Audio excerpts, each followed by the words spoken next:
Joining me now is a member of the PDP Board of Trustees and a former military governor in Ondo State, Chief BODE George. Thank you for joining us on TVC News at 7. My pleasure. Thank you very much for having me. Let's begin with your assessment of President Tinubu's presidency, his administration in the past 1 month.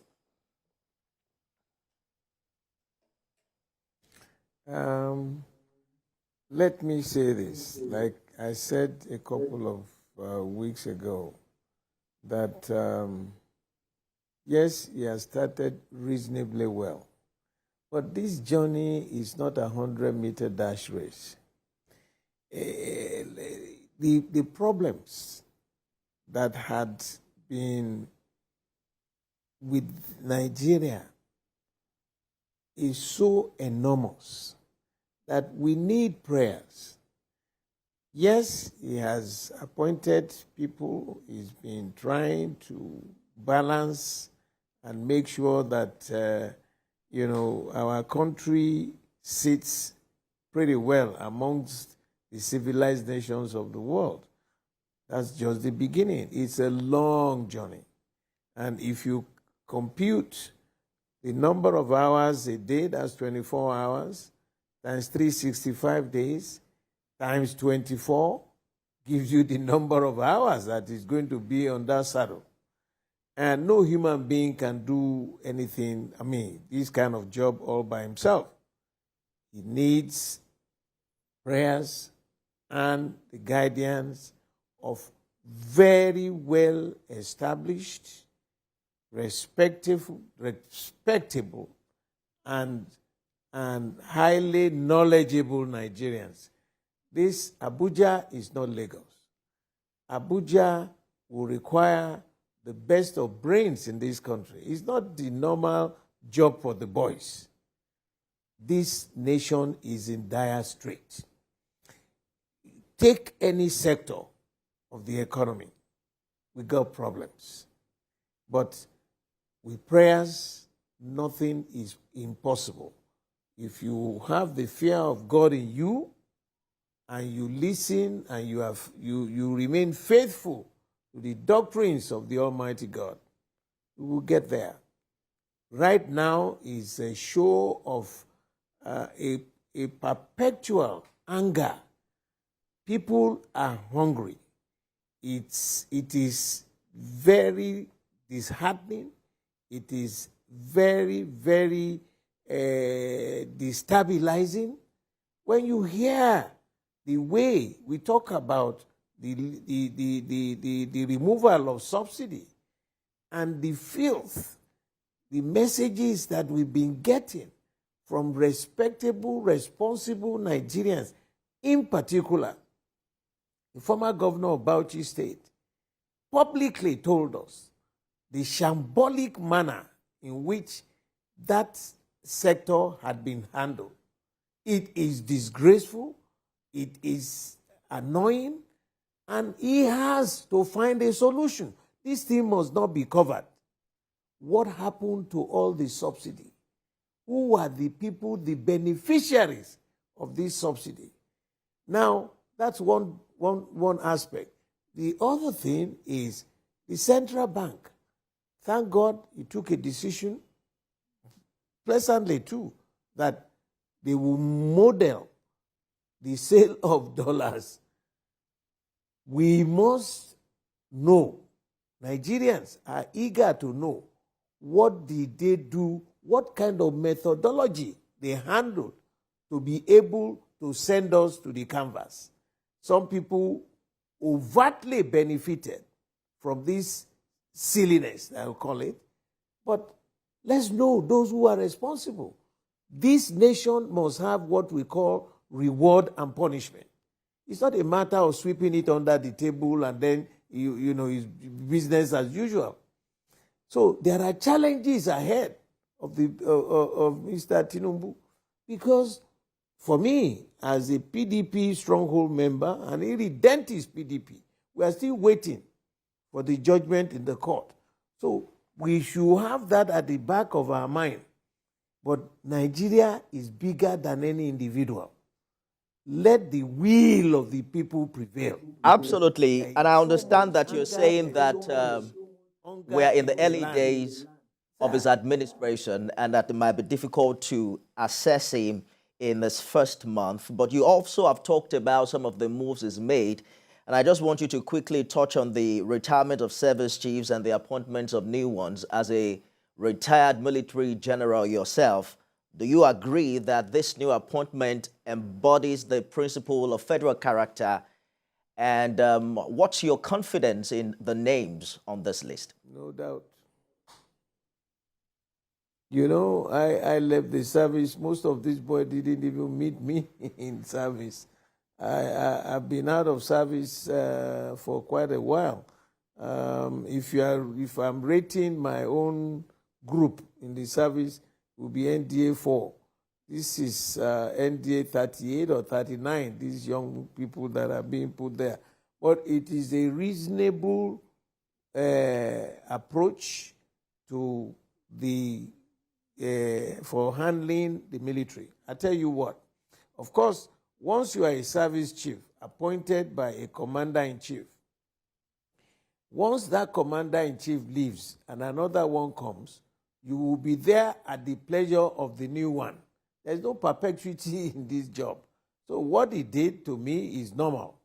And the fairness and the rightness of a computation of how he came to Mr. A, General this will be Chief of Army, another one will be Chief of Defense Staff, the Chief of Air Staff, the Chief of Naval Staff, the National Security Advisor. Those are all the expectations you will be looking for in a new commander-in-chief. If he decides on his own to clean out the house, have new brooms to sweep, that's, for me, is okay. There's nothing wrong in that. The other ones have already gotten there. There is no perpetuity in any government job. Once it's time to go, you go like the others have gone, and then it's okay. Expectation from the opposition. The president has spoken elaborately about forming a government of national unity. And lately, we've seen a significant inter-party collaboration without the stakeholders necessarily decamping to the ruling party. Is that something that bothers you as a leader of the opposition PDP? And what does this mean for the politics of opposition in Nigeria? You know, any governance, any government requires a very solid opposition. Otherwise, like I said, we need prayers. No individual can do it alone. But at the same time, as we keep moving on, we are, as the major opposition party, we are still waiting for the outcome of the judiciary. So it is too early to start saying, I want to form a government of unity. Let's wait. The electoral process is not over. I am an irredentist PDP. Once the final decision is made by the courts, not even the Court of Appeal, at the Supreme Court, because I'm sure either party, whoever fails, will want to go to the Supreme Court. Once we finish that tranche, then you can sit down and say, okay, I want to form this type of government, not with individuals. You will discuss party to party. Party would decide on their own, call the elders, call the managers of the party. Should we work with A or B? What are the terms of agreements that you can do? The PDP in 1999 did the same thing. Baba Obasanjo's government had a unity kind of governance. And so it's not novel, it's not new here. So if he thinks that is what he wants to do, then the party will nominate people who will go and work for him, people they can depend on, people who are knowledgeable, people. It's not this is not the time, like I said, job for the boys. Abuja is not Lagos. And so we have to be very careful, very prayerful. And for me, by the time we finish at the courts, I will plead with all Nigerians. The mentality of retaliation destroys a nation. But the mentality of tolerance develops a nation, encourages a country. What we have presently that is besetting this nation is, one, the tribal differences, vicious differences, religious differences. These issues should not be issues that will prevent our nation from developing and growing. Absolutely, whoever becomes the president must address that. Allow me to jump in very quickly. On a light note, many recall your statement during the electioneering period that you would relocate if Tinubu wins. Precisely, you mentioned that if by whatever chance it gets to the villa, I won't be part of this country. I'm just wondering, if the court upholds him as president, will that position of yours change, and will you be willing to, work with him? Listen, Femi, you know what my age is now? My first outing in public government, I was 42 years old. I was military governor of 2 states. Now, I have been one thing or the other. I've worked with about 5 different presidents in this country. Me, to go back now at my age, when I'm almost 80, saying I want to go and work, I told you the procedure. I cannot. You are like Baba Dubo now. You are an old man. What are you looking for there? There is a balance in my part of the world that says, o wà lọ́mọdé, o fakoyo, o wà ní gìrìpá, o dábìrà. Ṣé ńgbà tó bá dògbò nǹkan gi ló máa ṣẹ́jú pàkópàkó bí akọ́ká? What that means is that there is a time for everything. A time to work, a time to play, and a time to retire. I am retiring soon, but I will remove myself this year by the grace of God, remove myself from partisan politics, and I will still become and remain a voice of the people of this country. And because, I mean, my great-grand-uncle was Herbert Macaulay. So politics had been in my home. So we will get it to a point. My own children now, they're about the age of 50. I became a governor at the age of 42. You need the younger generation. You need those young people, young minds, who can do things. Whether I'm going to go to Ghana or go to Poland or go to England or remain here is purely my own.